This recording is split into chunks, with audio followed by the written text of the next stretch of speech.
आपने गीत भी लिखे, नवगीत पर आपका हस्ताक्षर है और सभी लोग आपके नवगीत के अवदान को प्रणाम करते हैं। मेरा सवाल ये है, हिंदी में गीत और नवगीत के बारे में थोड़ा सा अगर बारीक कोई अंतर है तो उसको आप प्रकट करें। आपकी साथ में आपकी जो पुस्तक है शिखरणी, उसमें आपने गीत तत्व के बारे में बहुत मैं दे करके जाऊंगा। जी जी जी, जी। तो उसके बारे में भी थोड़ी सी चर्चा करना। मैं केवल ये बताना चाहूँगा कि कल जैसे निराला जी की बात हुई, तो निराला जी और प्रसाद जी लगभग एक ही 8-9 साल के अंतर के थे।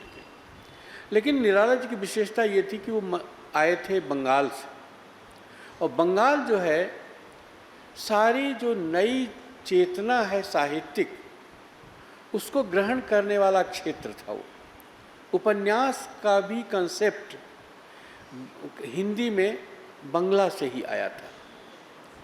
तो ये जो छंद को तोड़ करके अपने भाव को व्यक्त करने की, जिसको कहते हैं मुक्त छंद की कविता, मुक्त छंद का गीत, निराला जी की जो है वो, उसमें क्या हुआ कि एक ये जब नई कविता की बात आई तो लोगों ने कहा कि भाई गीत में हम आज की जो जटिल जीवन है, जीवन की जो जटिलता है, इसकी जो कुंठा है, संत्रास है, उसको हम व्यक्त नहीं कर सकते।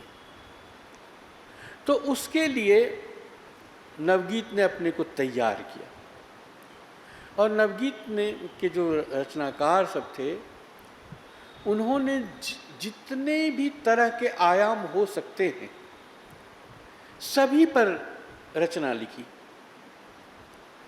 अंतरिक्ष यात्रा पर लिखी, छूट गए बंधन सब छूट गए घेरे, और कहाँ तक ले जाओगे मन मेरे।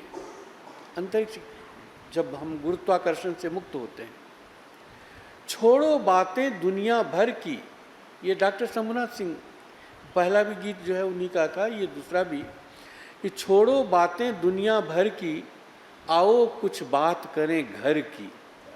क्या बात।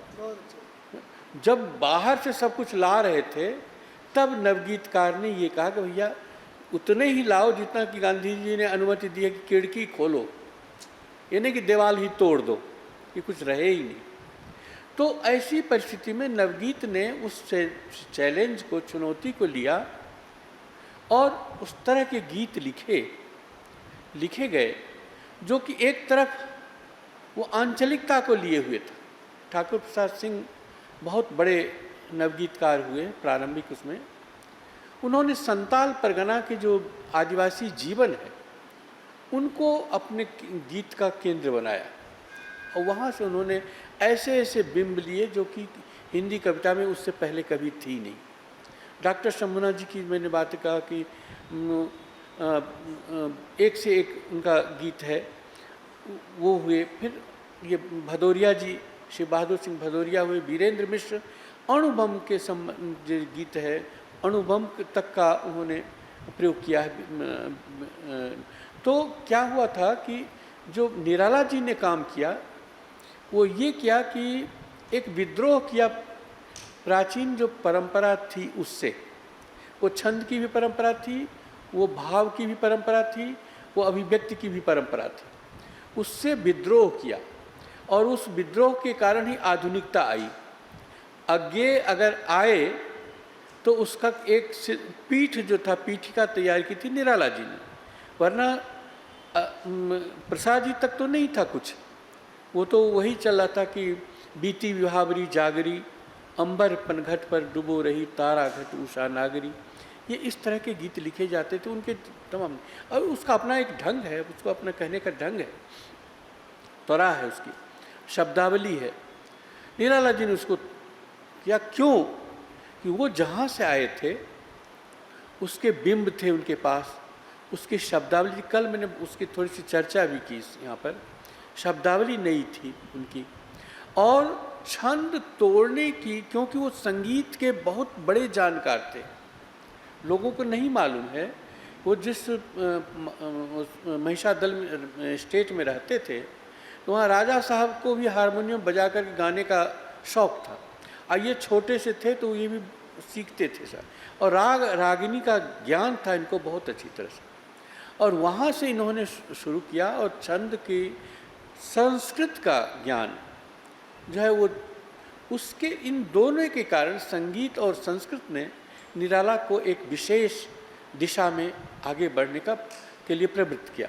अब उसके बाद वो जो गीत लिखते हैं, जो कि नवगीत के प्रारंभिक माना जाता है, इस तरह के गीत कि बांधो न नाव इस ठाव बंधु, पूछेगा सारा गांव बंधु। ये छंद जो है बंगला का छंद है। बंधु का हम लोग जो अर्थ लगाते हैं और बंगला में जो अर्थ लगाते हैं थोड़ा सा अंतर है। मित्र को बंधु कहते हैं वहाँ पर, बंधु रे इसे कहरवा सुना होगा आपने। तो ये बंधु जो है वहाँ पर मित्र के रूप में, वहाँ पर उन्होंने उसी अर्थ में किया है, पूछेगा सारा गांव बंधु। वो सारा जो चित्र है वो बंगाल के पोखरे का है। 3-4 घर पर एक पोखरा होता है, स्त्रियां सब उसी में नहाती भी हैं, उसी में बर्तन भी मलती हैं, उसी में पूजा पाठ भी करते हैं, उसी में बत्तखों को भी चराती हैं। तो वो पोखरा बहुत महत्वपूर्ण होता है, उसका वर्णन है उसमें। ये हमारे उत्तर प्रदेश में नहीं मिलेगा ये। तो इसको लेकर के, तो इसी कारण से नवगीत जो आया वो हम लोगों के लिए ये हुआ कि आधुनिक जीवन को कैसे व्यक्त किया जाए। एक मैं उदाहरण दे दूं तो आपको प्रसन्नता होगी। ये मैं कलकत्ता जब गया, तो कलकत्ता जो गया तो ये मैंने एक गीत लिखा था, और ये गीत सुनिएगा तो थोड़ा सा आपको लगेगा अंतर।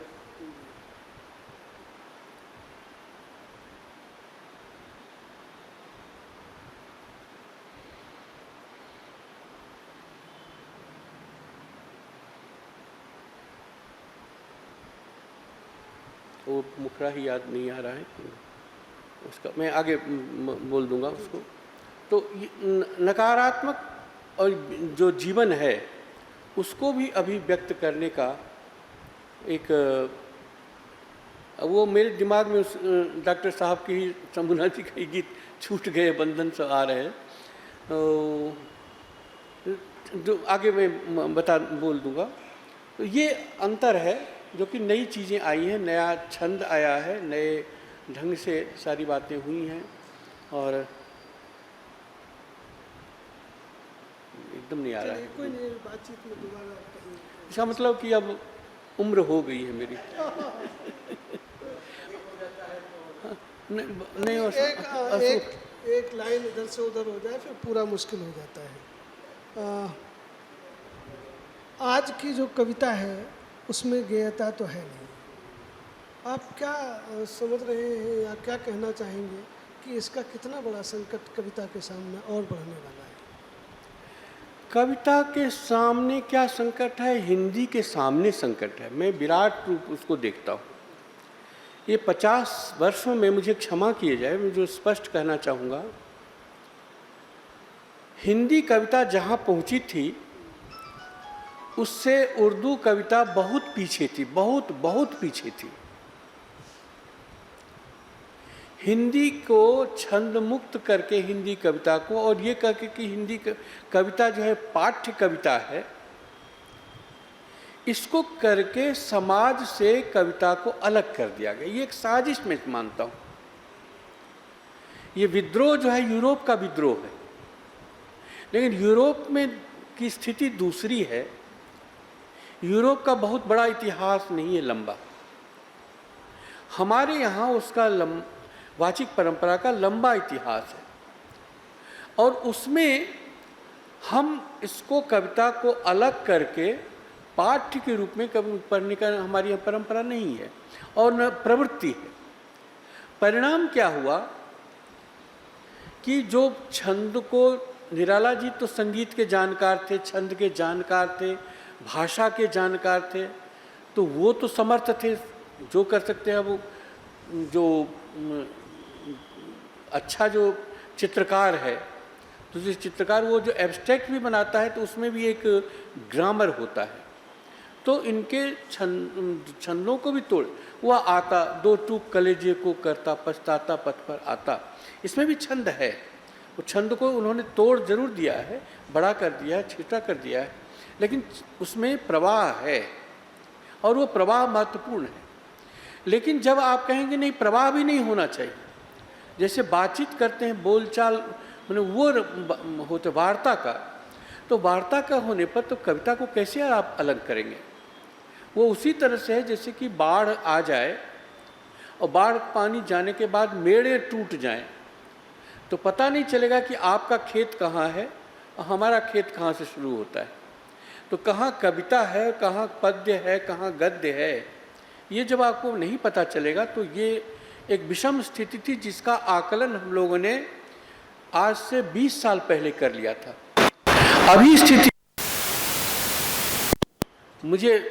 अभी स्थिति यह है, मुझे माफ़ किया जाए, कि हिंदी के जितने प्रोफेसर हैं वो कवि हैं, कवि नहीं महाकवि हैं।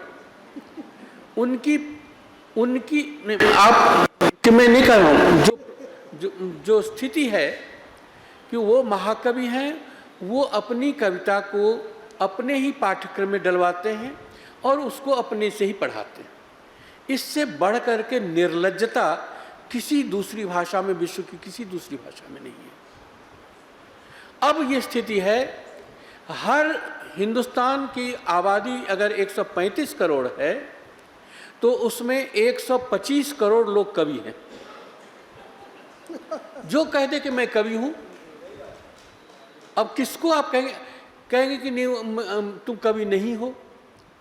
एक प्रोफेसर साहब हैं, वो एक पुरस्कार की बात हो रही थी तो उसमें उन्होंने भी दिया था, और एक ऐसे कवि ने दिया था जिसकी एक ही किताब छपी थी, जमुना उपाध्याय। तो मैंने, जो समिति में था, तो मैंने कहा कि जमुना को दिया जाए। तो कहा कि नहीं, ये प्रोफेसर साहब हैं, इनकी 60 काव्य संग्रह निकल चुके हैं और इनको नहीं दे, 60 काव्य संग्रह निकल चुके हैं, इनको आप ये नहीं देंगे और इनको देंगे जिनका कि एक किताब। मैंने केवल यही उत्तर दिया था जो आज मैं आपको बता रहा हूँ। मैंने कहा कि जमुना के 60, कम से कम 60 कविताएं लोगों की जबान पर है, सारे संचालक उन शेरों का उपयोग करते हैं। इन 60 पुस्तकों में से 60 पंक्तियां कवि को ही नहीं याद है। अब आप सोच लीजिए किसको देना है।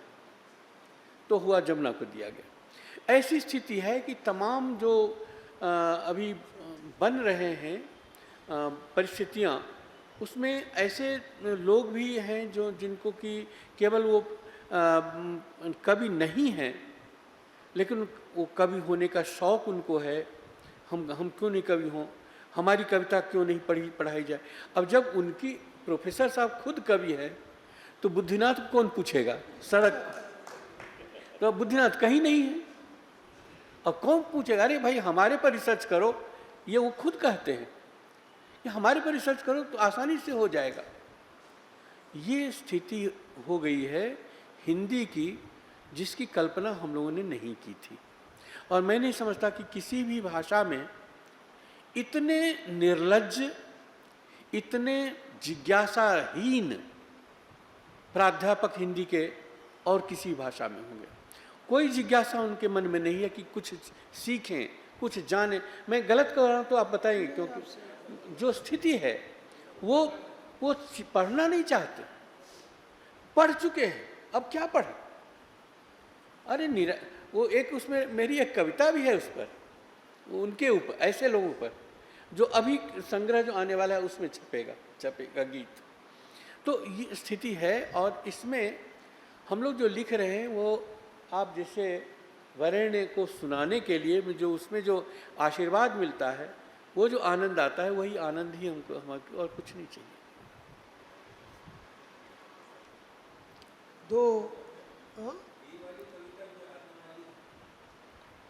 कविता याद है सर? जो मैं याद करके मैं सुना दूंगा, मैं जाऊंगा नहीं जब तक सुनाऊंगा नहीं। दिनकर जी, हाँ आ गया, अब पहले बोलते टोक देते। वो महानगर की जिंदगी पर। सड़कों पर शीशे की किरचें हैं और नंगे पांव हमें चलना है। सड़कों पर शीशे की किरचें हैं और नंगे पांव हमें चलना है। सर्कस के बाघ की तरह हमको लपटों के बीच से निकलना है। सड़कों पर शीशे की किरचें हैं और नंगे पांव हमें चलना है। योजनाएं बनती हैं, कहाँ चली जाती हैं। इतने बादल नदियां सागर हैं, फिर भी हम हैं रीते के रीते। इतने बादल नदियां सागर हैं, फिर भी हम हैं रीते के रीते। चूमते हुए छुरी कसाई की मेमने सरीखे ये दिन बीते। चूमते हुए छुरी कसाई की मेमने सरीखे ये दिन बीते। फिर लहू लुहान उम्र पूछेगी। ये वाणी और तृप्ति वाली जो पीढ़ी है उसके लिए, फिर लहू लुहान उम्र पूछेगी। जीवन क्या नींद में टहलना है।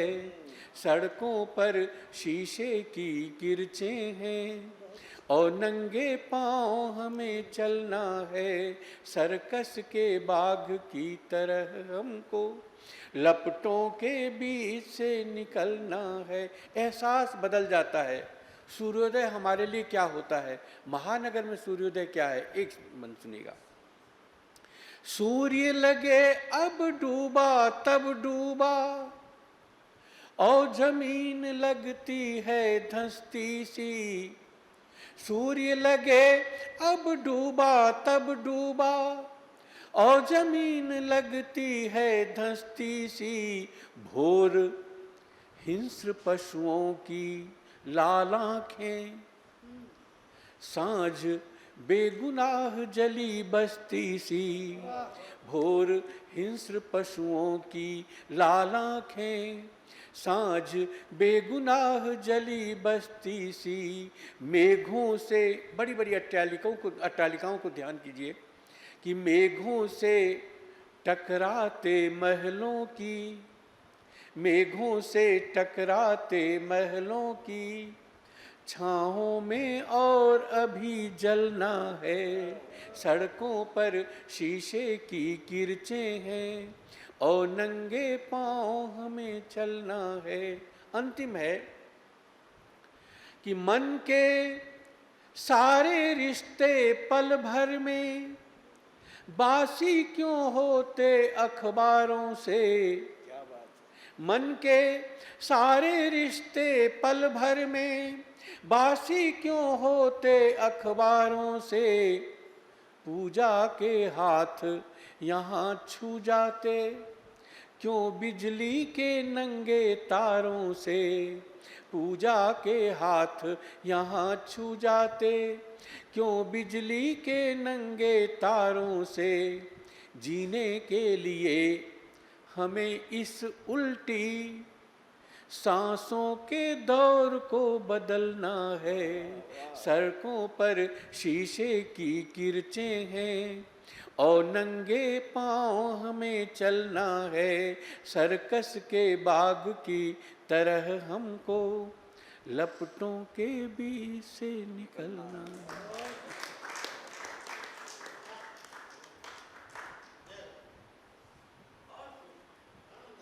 आनंद आ रहा है?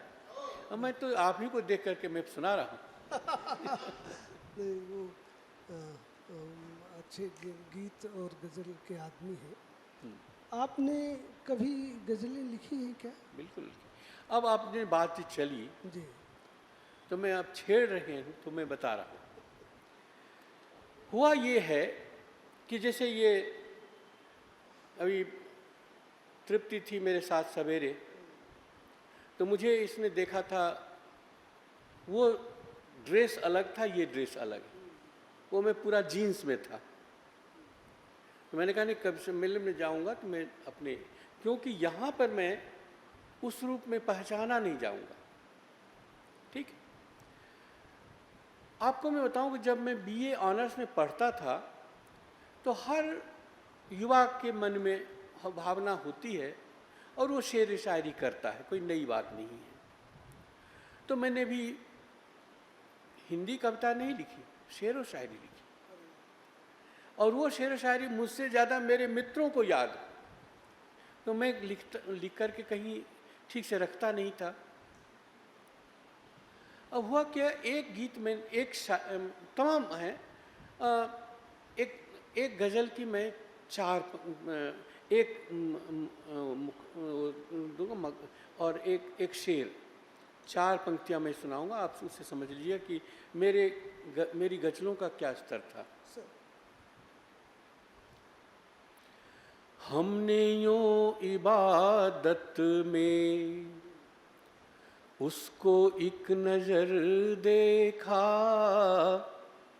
हमने यूं इबादत में उसको एक नज़र देखा, इसके बाद दुनिया ने हमको बेखबर देखा, इसके बाद दुनिया ने हमको बेखबर देखा, हमने यूं इबादत में।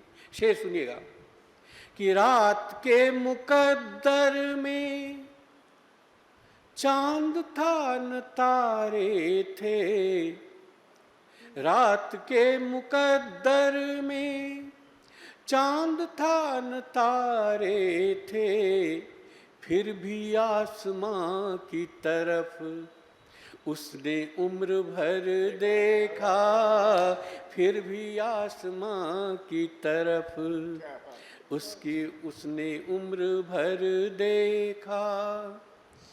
नाचती थिरकती है चांदनी जमी पर ही, नाचती थिरकती है चांदनी जमी पर ही, हमने इस हकीकत को जाके चांद पर देखा, हमने इस हकीकत को जाके चांद पर देखा। ये एक उदाहरण गया। एक मैं सुनाना चाहता हूँ। ये शायद 82-83 में लिखा था ये गज़ल, और इसको लोगों ने लिया क्योंकि मैं कभी मंच पर गज़ल सुनाता ही नहीं, चूँकि यहाँ पर अनौपचारिक से बात हो रही सिलमेश्वर। वो बहुत चर्चित हुआ लोग, लेकिन जो जानते हैं वो जानते हैं। कभी कभी मैं शरारत से उसको मैं सुना भी देता हूँ, और आकाशवाणी वगैरह से भी मैं सुना चुका हूँ उसको कई बार, लेकिन आपको मैं वो सुनाता हूँ, सुनिएगा। अभी तो सपने नए नए हैं, अभी तो सपने नए नए हैं, अभी तो हसरत नई नई है, अभी न जाओ यूं रूठ कर तुम, अभी न जाओ यूं रूठ कर तुम, अभी मोहब्बत नई नई है, अभी तो सपने नए नए हैं, अभी तो हसरत नई नई है। बन सुनेगा कि न चाह कर भी दिया है तुमने किसी को दिल, ये मुझे पता है, न चाह कर भी दिया है तुमने किसी को दिल, ये मुझे पता है, ये आंखें कहती हैं, राकेश जी सुन लीजिएगा आपके लिए, कि ये आंखें कहती हैं जागने की, तुम्हारी आदत नई नई है, अभी तो सपने नए नए हैं। मुझे यकीन है चुरा के नजरें, ये चतुर्वेदी जी पर सटीक बैठती है। बड़े भाई साहब, मुझे यकीन है चुरा के नजरें वो देख लेगा कभी इधर भी। मुझे यकीन है, भाभी हैं फिर भी मैं सुना रहा हूं। मुझे यकीन है चुरा के नजरें वो देख लेगा कभी इधर भी।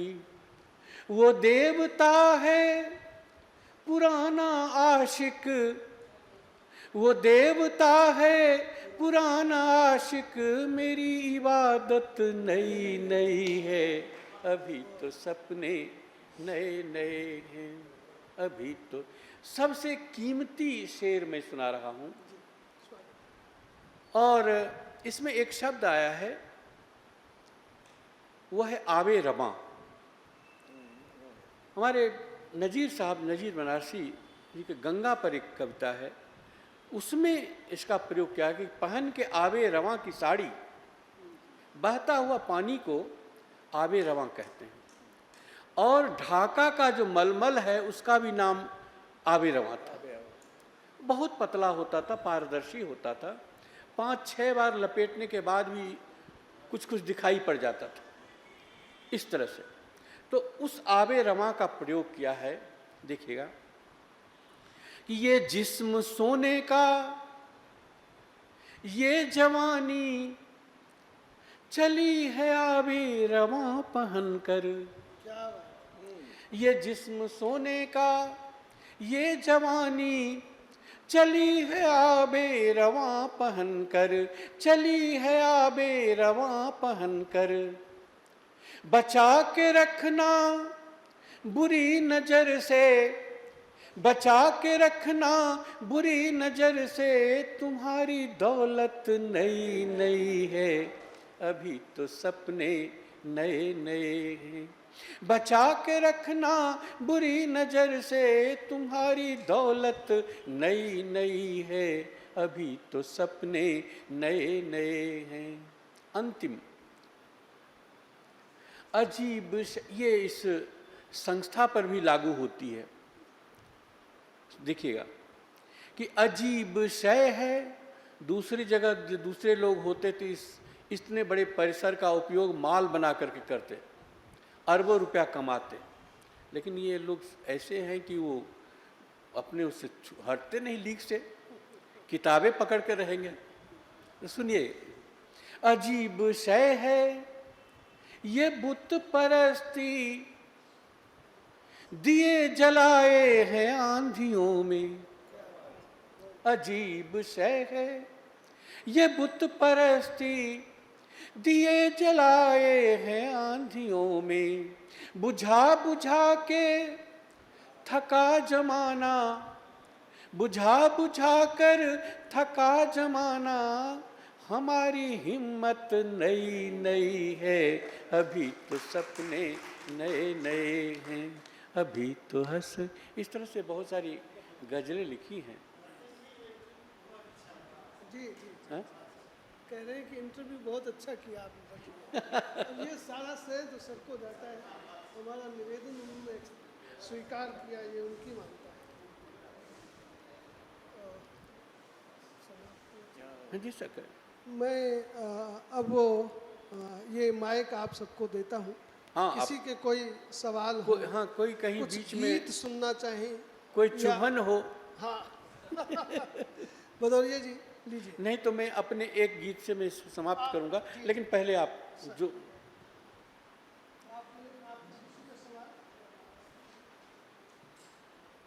अवश्य। एक निवेदन है, अपना नाम जरूर बता दीजिएगा ताकि रिकॉर्ड में ठीक से आए।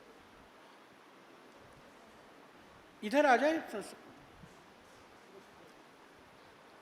नमस्कार, मैं अंतरा करवड़े। गीत को लेकर एक बात कही जाती है, वर्तमान समय में गेयता की कमी को लेकर बात हुई, और जो स्थितियां सामने आती हैं कि पहले ये होता था कि गीत लिखा जाता था और धुन बनाई जाती थी, अब उसके विपरीत होता है। ऐसी स्थिति में क्या चुनौती महसूस करते हैं? बहुत बड़ी बात। देखिए, हम लोगों का क्या हुआ कि पहले जब फिल्म नहीं थी, फिल्मी दुनिया नहीं थी, तो साहित्यकार जो गीत लिखता था उसी को समाज उसका उपयोग करता था संगीतबद्ध करके। उसमें खास तौर से जो वैष्णव संत हुए वो गायक भी होते थे और एक जगह से दूसरी जगह जाते थे तो गीतों को ले करके जाते थे। सूर के पद हों, मीरा के पद हों, कबीर के पद हों या विद्यापति के पद हों, ऐसे गए। फिल्मी जगत के आने के बाद स्थिति ये हो गई कि रावण रथी बिरथ रघुवीरा, एक गीत जो फिल्म का होता है जिसका न सिर है न पैर है, उसका अगर उसको पढ़िए आप तो उसके शब्द में कोई दम नहीं है, लेकिन उसको मसालेदार बना करके संगीत में और इतना प्रचार को उसको अच्छे से गायक में अच्छे अरेंजर होते हैं तो अरेंज करते हैं। ये सब कहाँ मिलता है साहित्यिक गीतों को? मैं तो यही तो लड़ रहा हूँ कि अगर आप चाहते हैं कि समाज में अच्छी सुरुचिपूर्णता रहे तो इसके कारण उसके लिए आपको जो नए जो साहित्यकार हुए हैं, नए गीतकार हुए हैं, वो शंभुनाथ जी हो सकते हैं, वो और भी हो सकते हैं, वीरेंद्र मिश्र तमाम हैं, यहाँ पर ही चंद्रसेन विराट थे। तो अगर अपने अपने नगर का भी आप रचनाकार को लेते हैं और उसको लेकर के अगर आप गीतों को संगीतबद्ध करके प्रस्तुत करते हैं, आजकल YouTube का ज़माना है, उसको आप दे देते हैं, यहाँ से लेकर के नॉर्वे तक लोग सुनते हैं उसको, इससे हम बचा सकते हैं। लेकिन हमारी स्थिति ये है कि हमारा समाज जो है वो हाथ पर हाथ धरे रहता है। अगर देखिए गीत को कोई पूछता नहीं, गीत को कोई गाता नहीं, हम कौन गाएगा? गाने वाले भी तो, उसको लाने वाले भी तो, क्योंकि देखिए कविता जो है अकेले नहीं है, वो उसके साथ संगीत है, उसके साथ नृत्य। आप अगर उसको देखना हो तो जयदेव का जो है गीत गोविंद लीजिए, देखिए कैसे उसका नृत्य में प्रस्तुत किया जाता है ओडिसी में, पूरा शास्त्रीय नृत्य जो है उसी पर है। हम कुछ इस तरह का कर सकते हैं। ये बात उठी थी जब शैलेंद्र जी गीत वो बना रहे थे तीसरी कसम, तो तीसरी कसम में ये थी समस्या कि अगर उसको, या निराला जी को भी यही समस्या आई थी, वो नहीं चाहते थे कि संगीतबद्ध दूसरे कोई करे, क्योंकि शब्दों को खिलते रहना चाहिए संगीत में। शैलेंद्र जी ने यही किया, कहा कि नहीं, हम संगीतकार को हम नहीं देंगे इसकी छूट, हम जो बनाएंगे उसकी धुन, उसी धुन में उसको लेना पड़ेगा। और उन्होंने इसके लिए रेणु के जो गीत थे उसको ही उठाया, जो गीत तीसरी कसम में थी। मूल बात समस्या ये है कि हमारे सारे एक तरफ हैं, किसी को समाज की जो मूल आवश्यकता है, इस पर मैंने एक लेख भी लिखा था कि विकास की तीसरी परत। तो पहली परत तो यह है कि भाई रोटी कपड़ा मकान हो गया, दूसरी परत ये है कि हम बच्चों के लिए हम ये पेड़ लगा करके जाएं, ये सब करके जाएं। लेकिन तीसरी परत जो है वो चेतना के स्तर पर है। आपने चेतना के स्तर पर तो कोई काम ही नहीं कर रहे हैं अभी तक, मुझे नहीं लगता है। आकाशवाणी जो काम कर रही थी उसको भी बंद करा दिया, प्रसार भारती करके उसको नरक बना दिया, पान की दुकान हो गई है। लोग जो निदेशक तो अब होते नहीं केंद्रों पर, केंद्र खत्म हो गया, वो अब कहीं कहीं केंद्र निदेशक हैं, इंजीनियर हैं, वही निदेशक का भी काम करते हैं। वो कवियों से पूछते हैं कि आप कुछ स्पॉन्सर करवा सकेंगे तो हम आपको बुलाएं, मैंने पैसा दिलवाइए तो हम आपको कविता पढ़ने के। ये दिन आ गए, जबकि इन कविताओं के कारण हम लोग समाज में गए थे। बुद्धिनाथ को कोई नहीं जानता था, लेकिन आकाशवाणी ने हमको पूरे देश में गांव-गांव तक पहुंचाया, और वो पहुंचाया तो बुद्धिनाथ का जितना लाभ हुआ उससे ज़्यादा समाज का लाभ हुआ। समाज में अच्छे गीत, अच्छे साहित्य की प्रवृत्ति बढ़ी, उसको गुनगुनाने लगे लोग। तो एक तरफ वो गाए और एक तरफ भोजपुरी वाला जो गाना जो आता है लॉलीपॉप है कमरिया लॉलीपॉप, आप वो गाएंगे तो उसका स्तर तो आपका, बच्चे तो वहीं से संस्कार सीखेंगे। अपने बच्चों के संस्कार के लिए आप कुछ करिए। ये सरकार नहीं कुछ करेगी। अब सरकार को आप छोड़ दीजिए, सरकार से हम नहीं कुछ अपेक्षा करते हैं, क्योंकि उनकी स्थिति ऐसी हो जाती है जब नियम पुराने हो जाते हैं तो वो जड़ हो जाते हैं। उसके लिए फिर आपको अपने से शुरू करना पड़ेगा और अपने से ही छोटे से पैमाने पर शुरू करें। जैसे मैंने कहा कि इंदौर में जो गीतकार हैं, जो नए गीत लिख रहे हैं, उनको आप लीजिए और संगीतबद्ध करके साल में एक ही आयोजन करें, ये समिति ही अपनी करे, उसमें सबको बुलाइए, सुनो कैसे क्या गीत लिख, उससे आप कुछ सृजन करेंगे, सृजन को अवसर देंगे। फिल्मी गाने वाले आर्टिस्ट को बुला करके आप करते हैं, उसमें कोई महत्व नहीं।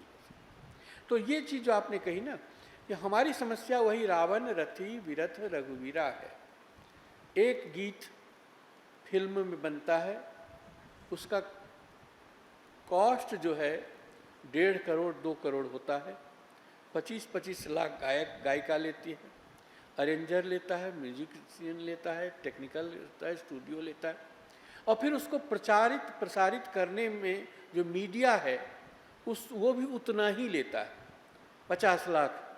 तब जाकर के 2-2.5 करोड़ में जो एक गीत बनता है, भले उसमें अगर दम है तो रहता है, नहीं तो एक वो आया था, कौन कोला डी करके एक आया था, है ना, वो क्या हुआ, 2 दिन में रहा। 2 दिन तक तो लगा कि बाप रे आंधी तूफान मच जाएगा, इसके बाद अब कुछ रहेगा नहीं, रामचरितमानस गया, तीसरे दिन वो खत्म। ऐसी स्थिति है। ऐसी क्षणजीवी गीतों को लेकर के हम चलेंगे तो कैसे होगा? तो ये थोड़ा सा हम लोग को समाज को इस पर ध्यान देना पड़ेगा। मैं वसुधा गाडगिल। जैसा आपने कहा कि अभी जो गीत आ रहे हैं ये क्षणजीवी हैं।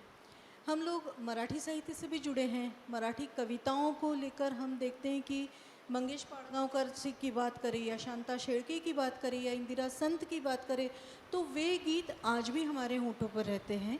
और दूसरी बात, युवा जो आ रहे हैं, सलील कुलकर्णी हैं, इस संदीप हैं, तो इस तरह के जो कवि हैं, ये भी इनकी कवि गोष्ठियों में भी हम लोग आनंद लेते हैं जी। मेरा प्रश्न ये है कि जैसे आज ये आयोजन रहा, जिसको लेके हम बिल्कुल तृप्त हो गए हैं कि हाँ, हिंदी साहित्य ऐसा होना चाहिए, काव्य ऐसा होना चाहिए। बहुत अच्छा लगा। मुझे मेरा प्रश्न ये है और मेरी तड़प है ये कि किस तरह हम युवाओं को जोड़े ऐसे आयोजनों से। जी। तो उसके लिए आप हमें कुछ मार्गदर्शन दीजिए जिससे हम वीणा संवाद केंद्र की ओर से हम पहल करें। मार्गदर्शन का संकल्प लीजिए कि साहित्य समिति जो है एक कार्यशाला करे और इंदौर और आसपास के जो भी नए रचनाकार हैं उनके लिए कार्यशाला करें। मैं आ जाऊंगा जी जी, और कहिएगा तो मैं अपने पैसे से आऊँगा। बहुत बहुत धन्यवाद सर, बहुत बहुत क्या कर सकते हैं हम, तैयार हैं हम, लेकिन एक मंच तो तैयार हो जो कि इसके के लिए। और ये बात मुझे लगी थी जब हम्पी गए थे, जब कुर्ग गए थे हम लोग, तो पावस ऋतु का समय था। उस समय मराठी बच्चे ऐसे 5-6 बच्चे लेके बैठ गए और वो कविता पाठ करने लगे। तो मैं भी उधर क्या बात कि भाई ये बच्चे, इतने छोटे बच्चे, उस समय से मेरे दिमाग में है ये बात कि ऐसा हिंदी में भी ये परंपरा आ जानी चाहिए कि बच्चा बच्चा हिंदी कवियों के। देखिए, आज से 70-80 साल पहले की बात मैं कहता हूँ। 70-80 साल पहले गांव-गांव में ऐसे 10-20 लोग थे जिनको 400-500 कवित्व याद थे, और वो शाम को बैठकें होती थी किसी की दरवाजे पर, किसी भी दरवाजे पर, और वो सुनाते थे, लोग सुनते थे। एक वो शाम थी, उसको हम किसी तरह पुनर्जीवित करें तो परंपरा कैसे हो। तो हम वो 400-500 जो कवित्व याद करने वाले तो अब नहीं मिलेंगे, क्योंकि वो जो है कहीं ऑटो चला रहे होंगे, तो कहीं जो है किसी दूसरे काम में लगे होंगे। लेकिन जो हम कर सकते हैं वो मैंने आपको निष्कर्ष निकाला। यूट्यूब आ गया है हमारे लिए, एक बहुत बड़ी नई चीज़ आती है तो उसका हम उपयोग करें। भैंसा है, आ गया है, अगर भैंसे के सामने आप खड़े होंगे तो वो मार देगा आपको। लेकिन भैंसे पर कूद के आप चढ़ जाइए, अब भैंसा कितना भी दूर जाए आपकी यात्रा सफल होगी। तो YouTube का हम उपयोग उस भैंसे की तरह करें, उसमें हम भरें। ये बहुत आसान हो गया है हम अपनी चीज़ों को अधिक से अधिक लोगों तक पहुंचाने के लिए। आपका ये हाँ जी जी जरूर। गोपाल माहेश्वरी, गीत के बाद नवगीत आया, इसके आगे क्या क्या हम कोई संभावनाएं देखते हैं या इसके भविष्य के रूप और क्या होने वाले हैं, आज नहीं आज से 50 साल बाद शायद? पंत ये महादेवी जी ने एक बहुत बढ़िया पंक्ति कही है कि पंथ रहने दो अपरिचित, प्राण रहने दो अकेला। ये जो अज्ञानता हमारी है वो भी हमारे लिए बहुत बड़ी संबल है। अगर हमको पता चल जाए कि आज से 7 साल बाद आज की तारीख में मेरी मृत्यु होगी, तो हमारा जीना नरक हो जाएगा आज से। तो हम अभी निश्चिंत हैं कि हमको कुछ होने वाला नहीं, भले ही कल ही वो दिन क्यों ना आया। तो कल क्या होगा उसको छोड़ करके हमें ये, क्योंकि जब आएगा तो वो अपना ले करके आएगा। आधुनिक जीवन आया तो आधुनिक चेतना भी आई उसके साथ, वो नई कहानी आई, नए तरह के सब कलाओं में आया, चित्रकला में भी नयापन आया, तो गीत में भी नयापन आया और नवगीत के रूप में आया। तो जब आएगा तो फिर उस जो मैं उसमें कह रहा था वो छूट जो गया वो ये है कि छंद को तोड़ने से, यानी छंद, एक छंद तो तोड़ा था निराला जी ने, तो छंद तोड़ करके भी छंद था। भाई आप जलेबी को तोड़ करके भी अगर रहता है, जलेबी तो है ना वो, लेकिन आपने जलेबी को मिट्टी बना दिया, अब उसको तो आप खा नहीं सकते। हुआ ये है हिंदी कविता समाज से बिल्कुल अलग हो गई है, उसको परवाह नहीं है। क्यों? कि उसके जो प्रोफेसर हैं वो पाठ्यक्रमों से संतुष्ट हैं, उस कविता को पाठ्यक्रमों में दे करके वो संतुष्ट हैं कि बस हो गया हमारा, ये काल पात्र में हमने डाल दिया।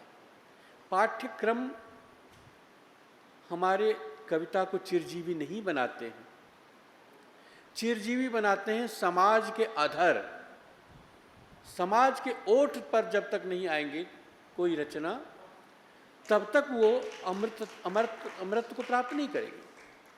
तो क्या हुआ है, इस 50 साल में हिंदी कविता 50 साल पिछड़ गई। वो तो कहिए कि नवगीत ने कुछ बांधे हुए है, उसके कारण जीवित रहा, या कुछ गज़ल में, हिंदी गज़ल के रूप में, जैसे दुष्यंत कुमार वगैरह ने एक नई चेतना लाकर के उसको भरने का प्रयास किया। छंद है वो एक बड़ी, लेकिन इसके आप दूसरे तरफ देखिए कि जो 100 साल पहले थी हिंदी उर्दू शायरी, वो धीरे धीरे अपनी ज़मीन बना लिया उसने।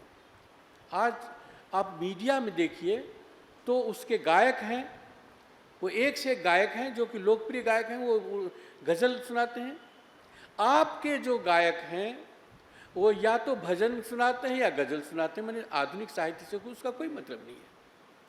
आपके गायक को आज का कौन सा कवि है नहीं पता है उनको। उर्दू के गायकों को पता है कि कौन लिख रहा है, कौन शेर, किसके शेर हैं, ये उसको पता है।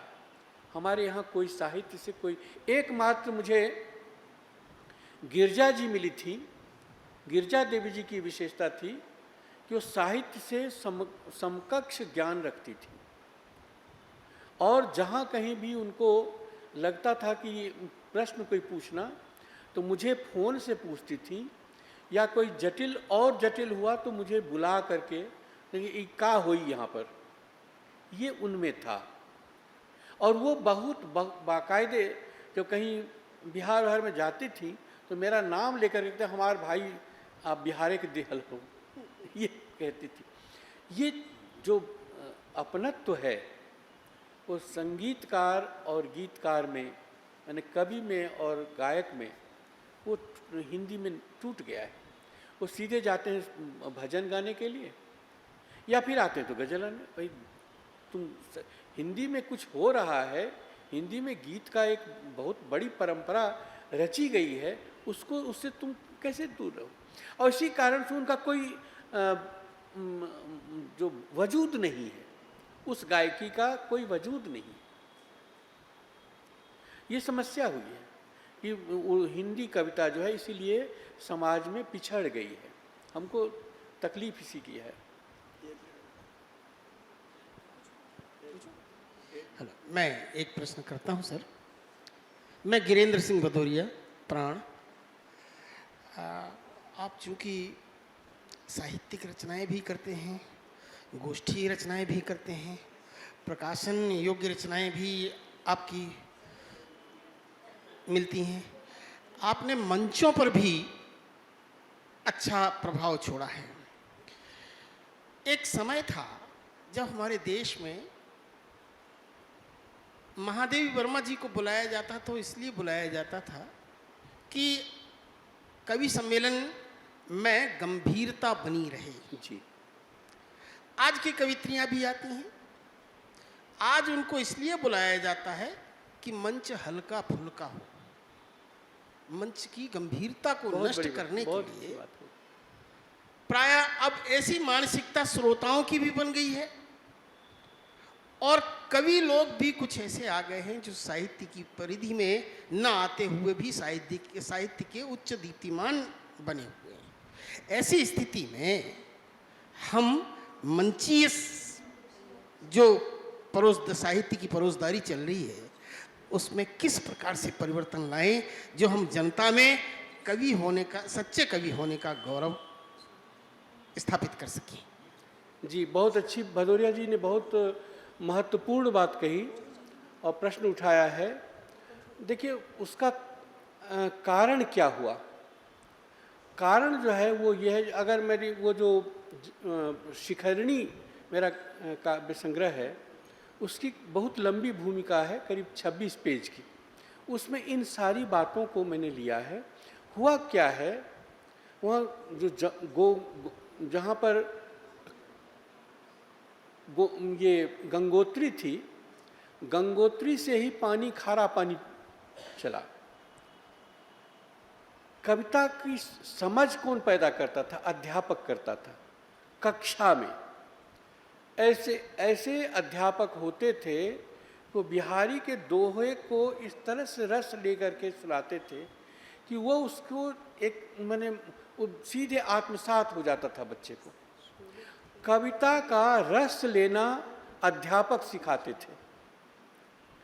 जब कविता ही नहीं है पाठ्यक्रम में तो साहित्य वो अध्यापक क्या करेगा? ठीक है। अब क्या हुआ कि जो श्रोता अभी है, पहले जो था, आज से 40 साल पहले जब भाई साहब वगैरह के समय की बात करें, तो वो जो जो श्रोता बैठे हुए होते थे वो कविता का गुण जानते थे, अवगुण जानते थे, दोष जानते थे और टोक देते थे कवि को, छंद तुम्हारा ठीक नहीं है, ये नहीं है, रस नहीं है इसमें। ये अभी तो जब कविता का कोई रस ही नहीं जानता श्रोता, तो वो जानता है कि चुटकुला मनोरंजन होना चाहिए। कविता का मतलब मनोरंजन हो गया। तो मनोरंजन जो है वो एक अलग चीज़ है।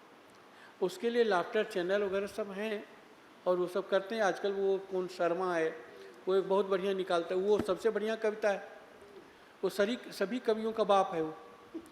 ठीक है, क्योंकि अगर आपने कविता का उद्देश्य ही ये मान लिया कि हम लोग तो उसमें रहे नहीं, और भगवती की कृपा से हमें कभी इसकी ज़रूरत ही नहीं थी कि हम मंच के लिए विवश हों।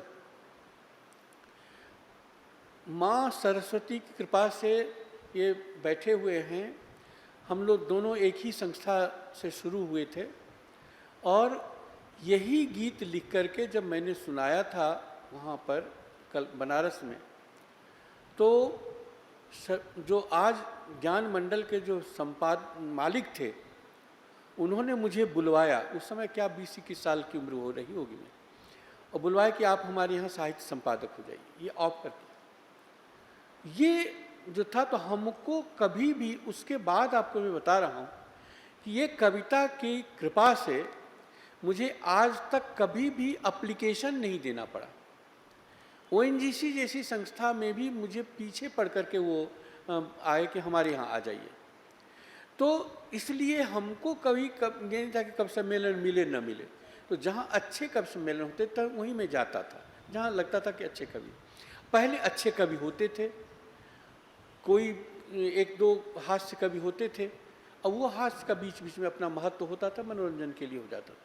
अब तो मनोरंजन ही नहीं है, और वो पहले ही कवि को कह देता था कि कोई साहित्य मत पढ़िएगा, गंभीर कविता मत पढ़िएगा, लोग भाग जाएंगे। ये यहाँ पर कवि, तो मैंने कहा कि कवि सम्मेलन नाम क्यों रखते हो तुम? जो कवि सम्मेलन, ये कवि सम्मेलन जो है, कवि सम्मेलन तो ये चीज़ है, सारी चीज़ें गड़बड़ हो गई हैं। बुद्धिनाथ जी, मैं सिर्फ 2 बातें बताना चाहूँगा। आपने जो कहा सुना वो 200% सही है, पर आज हमारी ज़िंदगी में सबसे बड़ा ख़तरा अगर है तो एक तो ये है कि T.S. एलियट ने कहा था कि छंद को तोड़ो, हमने छंद को छोड़ ही दिया, तोड़ने के बजाय छोड़ दिया। बिल्कुल बिल्कुल। और दूसरा जो ख़तरा हमें दिख रहा है आज के, आज ये संस्कार नहीं है, इसमें सबसे बड़ा जो योगदान है वो मोबाइल फ़ोन का और स्मार्टफोन का है। बच्चे बैठ के सुनने के लिए तैयार नहीं हैं, तो टेलीविज़न ने और इन सारी आधुनिक इंटरनेट की सुविधाओं ने हमारे संस्कारों को बिल्कुल बिल्कुल विकृत कर दिया। ये भी एक बहुत बड़ा, ये बड़े अफसोस की बात है। अब हम क्या कर सकते हैं, कम से कम बच्चों को दूर तो करें, कुछ देर के लिए तो मोबाइल अपने पास रखें, पर हम तो खुश होते हैं कि बच्चा फ़ोटो लेना जान गया है। ये अफसोस की बात है। अब दूसरे को क्या दोष दें, दोष हमारा ही है।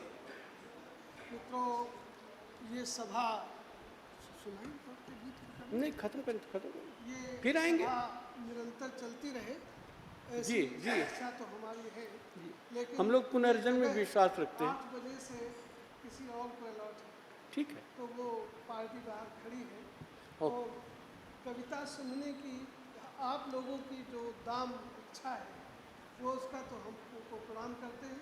इतने सुधी और रसिक लोग कहाँ मिलते हैं, सौभाग्य से आज हमारा और इतने बड़े हस्ताक्षर भी हमारे बीच में हैं।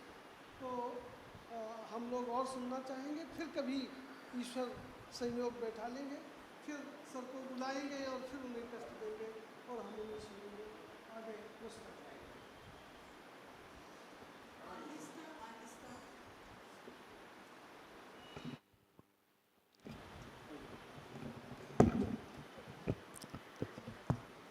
आहिस्ता आहिस्ता एक एक कर झरते हैं शब्द बीज मन के भीतर। आपकी रचना है आदरणीय, और बहुत सुंदर। आज का ये जो आयोजन है, ये एक हिंदी काव्य के लिए, हिंदी साहित्य में काव्य परंपरा के लिए एक वर्ग कहिए, कार्यशाला कहिए, बहुत सुंदर और सार्थक आयोजन, जिससे हम लोग बहुत कुछ सीख लिए हैं।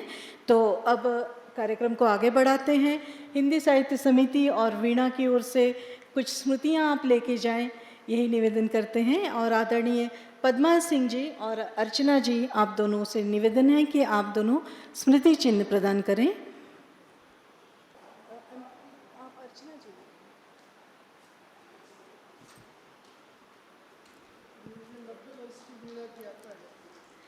सर, ये चिर युवा वीणा पत्रिका है जो 95 वर्ष की हो रही है।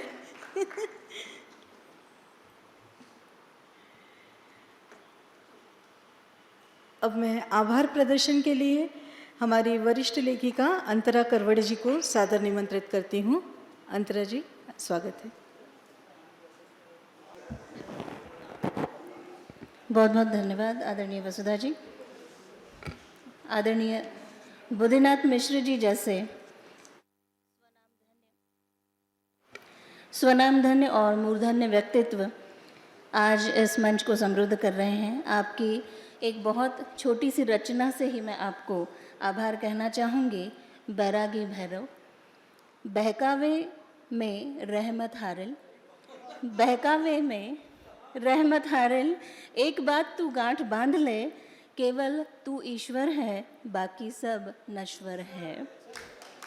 ये तेरी नदी, ये तेरी इंद्रियां, दृश्य सुख दुख के पर्दे, उठते गिरते सदा रहेंगे तेरे आगे। मुक्त सांड बनने से पहले लाल लोह मुद्रा से वृष जाएंगे दागे। कविता बहुत लंबी है, मैं अंतिम पंक्ति पर आती हूँ। कोई फर्क नहीं तेरे इस ब्लैक बॉक्स में भरा हुआ पत्थर है या हीरा कंचन है।